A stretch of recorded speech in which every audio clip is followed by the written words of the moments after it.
e ficou lá. Tá lá até hoje. Mas essa sua fase nos Estados Unidos, que época que você foi já com o canal? Já tinha o canal. Eu morei montou 2 vezes lá, tá? Ah, Eu morei, assim, quando eu era mais moleque, quando eu tinha uns 20 anos, eu fui pra lá, passei um ano lá. Minha mãe é americana, né? Então eu tenho cidadania americana. Ah, então mais fácil. Aí eu morei um ano lá, quando eu era mais moleque.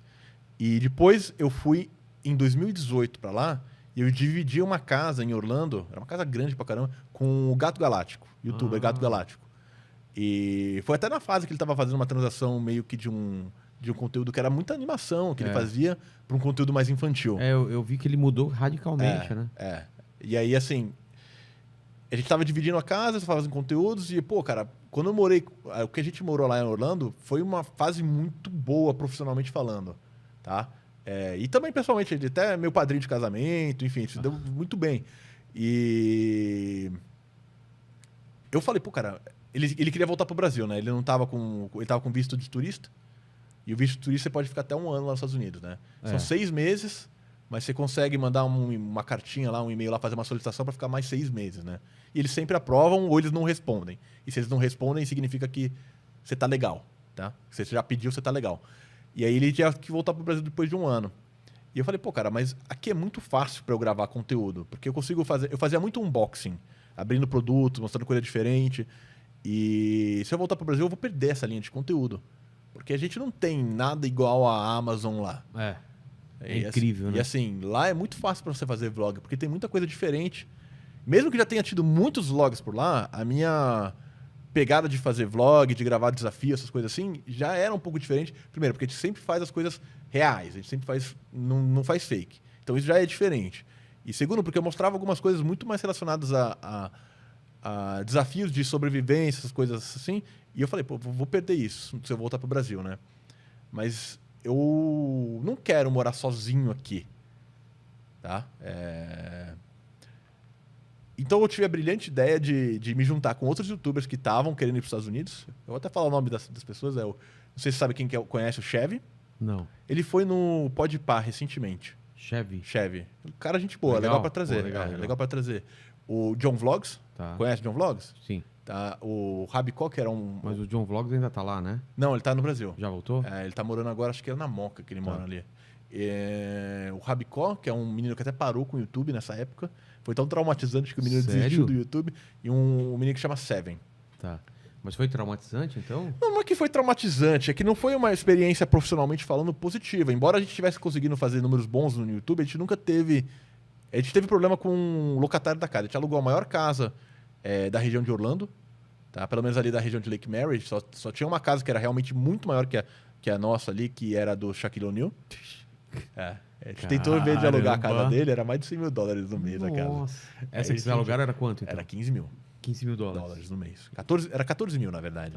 Era 15 mil e a gente negociou pra 14 Achado em 6 partes, 7? Não era bem assim. Porque a gente tinha uns meninos que o canal deles era muito menor, eles não tinham a receita. Tá. Então quem bancava maior, assim, não que eles não pagassem, mas o aluguel deles era menor. Entendi. Quem pagava mais era eu, o Chevy e o John Vlogs. Tá. E a gente teve muito problema com o locatário ali, né? A gente teve problemas porque já começou errado, tá?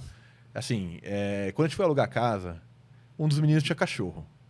E aí a gente conversou que ia ter cachorro na casa, tudo mais assim. Os caras falaram, tudo bem, um cachorro tá ok. Mas depois o John e o Rabicó arranjaram um cachorro também. E ao invés da gente chegar nos locatários da maneira mais correta e falar, olha, a gente está trazendo mais cachorro aqui para casa, pode ou não? A gente não queria perder o investimento que a gente já tinha feito. Então o que a gente fez? Nos Estados Unidos você tem um negócio que você pode ter... chama Company Dog, que é um cachorro de suporte emocional. Essa é a palavra. Ah, é? Então você pode... Aqui tem também. Tem.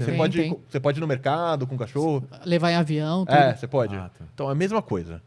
E aí você não pode nunca restringir o aluguel se o cara tiver um cachorro nesse sentido. A gente falou, vamos fazer a carteirinha de suporte emocional para os cachorros e tá tranquilo. Só que daí, tipo, ok, a gente tava com um respaldo legal, mas os donos da casa começaram a fazer a nossa vida um inferno ali, porque, cara... Querendo ou não, a gente tinha um contrato, né? Muito, muito certinho.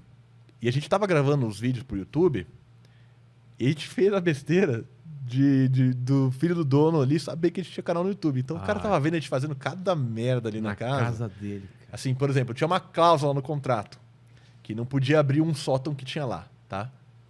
Porque não podia, não sei, mas não podia. Primeiro vídeo, É óbvio, que né? acho que foi o John que fez, já abriu ali. É claro, vai falar pra um brasileiro, não abre aqui. Aí o cara, ele não falou nada. Ele só acho que foi guardando as coisas assim, né? Chegou um dia que assim, eu lembro que eu tava aqui no Brasil, eu vim fazer um evento aqui no Brasil, a gente tava no Brasil e os caras me ligaram desesperado, falando assim, pô, Vlad, os caras estão instalando câmera aqui na casa. Eu falei, mas fora da casa? O que é? Não tá no contrato, não tem nada, né? Não, eles estão querendo instalar lá dentro. E a câmera fazia a transmissão ao vivo pro dono da casa. Caramba. Aí eu falei, mano, irmão, deixa o cara montar, só tira o cabo. É. Só tira o cabo. Deixa o cara montar aí, tira o cabo e depois a gente conversa. E ele botou as câmeras lá, a gente tirou o cabo. E aí quando a gente fez isso, aí ele ligou pra mim, falou, não, por que vocês soltaram o cabo? Ele falou, não, a gente não quer que filme a gente. A gente pode deixar a câmera aí, se faz parte do contrato. Ele poderia colocar a câmera, mas não, de forma alguma poderia gravar, a gente teria que ficar no recorder ali, no HD. E a gente não quer que você filme, né? Não quer que você tenha imagem. Aí ele começou a mandar... ele morava em Londres. Ele começou a mandar todo dia um cara que trabalhava para ele lá em Orlando ver a casa. Aí ele viu os cachorrinhos, dois filhotinhos, um husky e um dinamarquês. 2 cachorrinhos pequenininhos. E eu lembro que o pessoal contou, eu não tava lá, que no dia que veio esse cara, um dos filhotes, tipo assim, o cara abriu a porta da casa, a gente tinha chave, né? Abriu a porta da casa, o cachorro fez xixi na frente do cara, no pé do cara, assim. Cara. Aí e a casa era cheia de carpete, era cheia de mobília. Pô, aí o cara começou a cachorro pensar. brasileiro aí. Aí o cara começou a falar assim, pô, cara, eu quero... Do nada veio meio que uma ordem de despejo, assim, não formal assim, mas falando, olha, a gente quer que vocês liberem a casa. Eles têm o direito de romper o contrato, assim, tem algumas cláusulas ali, tem que devolver o depósito, tem que avisar com tempo antes, que a gente vai ser... vão tirar a gente da casa. E o problema é que esse tempo todo, a gente pensou, pô, cara, vamos brigar, vamos pra justiça, a gente não se despejada. Só que o que as pessoas não sabem dessa história toda é que a gente saiu da casa por medo de processo. Porque a gente iria pra corte, só que se a gente fosse pra corte, a gente iria perder. Por quê? Porque o cara tinha um monte de prova das cagadas que a gente fez. Eu dirigi com uma empilhadeira não, um rolo compressor na casa dele. Então, assim, o menino outro lá encheu de sabão a fonte. Isso é até um crime ambiental lá, assim, é umas coisas meio graves. E assim, a galera fala como... o apelido que os caras deram pra internet aqui é o indiano. Ele fosse 100% errado da história, assim. Ele cometeu um erro, tá? Eu vou explicar o que ele fez de errado. Mas se eu tô no lugar dele, eu ia querer proteger um pouco o meu patrimônio. Claro. É claro que ele poderia ter tido uma conversa mais direta com a gente gente chegava num acordo. Obviamente, qualquer dano, qualquer coisa que tivesse na casa, a gente iria pagar. A gente estava lá para ganhar dinheiro, a casa estava dando muito dinheiro pra gente, estava para fechar com o patrocínio. E acabar dando um retorno financeiro tão bom pra gente que a gente ia alugar uns 2 anos ali, sei lá, talvez até mais. E passaram acho que uns 4 meses, o cara começou a pressionar de verdade pra gente sair fora. E aí ele chegou lá, veio com os advogados, veio com um monte de coisa e meio que forçando a situação da gente querer sair da casa, porque senão a gente ia se meter num processo muito grande e a verdade é que a gente iria perder. Caro nos Estados Unidos perder. é caro. Você perde, só o advogado ali, você faz uma consulta com o cara, é $1.000. Caramba. Então você vai pra corte, tem um valor fixo ali. É tipo $50.000 assim, só pra você ir pra corte. E se você perde, você tem que pagar o teu e o do outro. cara. E mais alguns outros custos do processo. Nossa. Então a gente tá falando assim de um risco de não ser uma brincadeira sei lá, de $50.000, mas é uma brincadeira de $100, $150.000. Porque a gente perdeu dinheiro. A gente saiu da casa, a gente perdeu todo o depósito de segurança. Querendo ou não, cara, eu vou falar a verdade, os cachorros avacalharam a casa lá. Avacalharam, era xixi pra tudo quanto é lado. O carpete do cara era um carpete importado da Itália, sei lá o quê, ficou cheio de mancha. Nossa. A gente tentou fazer aquele deep cleaning, que é uma limpeza mais profunda, não deu tão certo. Até curtindo, o cara falou que ia ter que... E assim, ele chegava com a notinha lá de quanto que ele pagou. Ó, eu paguei tanto isso aqui.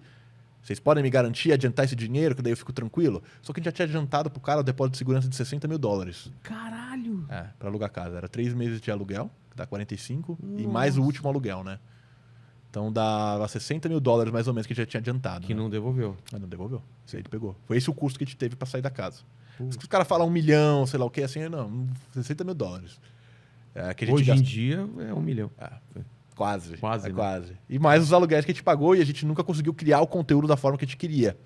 Mas eu digo que o cara fez uma besteira, porque é o seguinte, aquela casa já estava para alugar faz quase 1 ano. Tava parado.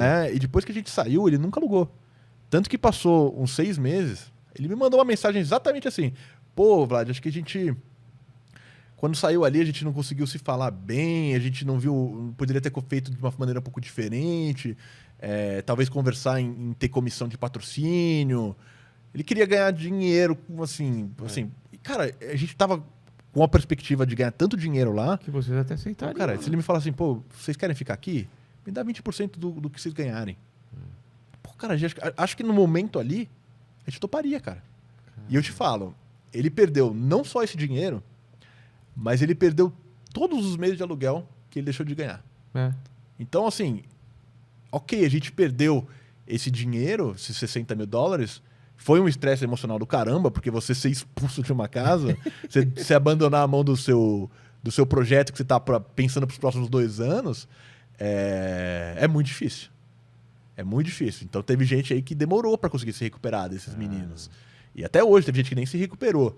Mas ao mesmo tempo, eu entendo um pouco a cabeça do cara. Só que o que eu senti dele é que ele achou, pô, esses caras são youtuber. Eles têm dinheiro pra caramba. Então eu vou dar uma pressionada aqui, eles vão liberar 100 mil dólares, 200 mil dólares, vão querer ficar. Só que não tava nada fechado ainda. E a situação tava tanta pressão psicológica em cima da gente com esses lances da casa, que muitas das pessoas que estavam ali, eles não estavam conseguindo gerar o conteúdo que deveriam e conseguir monetizar da forma mais ideal a ponto de conseguir arcar com esses custos, né? Eu falei, pô, cara, eu não vou ficar pagando mais dinheiro ainda correndo o risco do cara processar.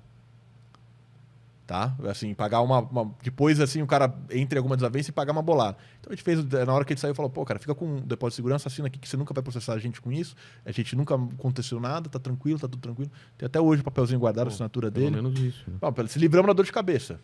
E o cara perdeu muito dinheiro com isso também. A gente perdeu dinheiro pra caramba, mas ele também perdeu dinheiro pra caramba. É assim... 60 mil dólares.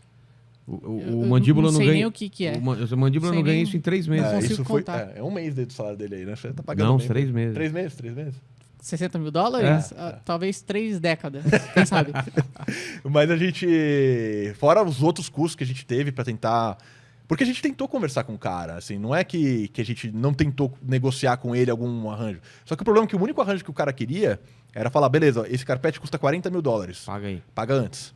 Essa cortina custa 60 mil dólares. Paga antes. Esse sofá que tem aqui, esse sofá aqui, ele é italiano, ele custa 20 mil dólares. Paga aí.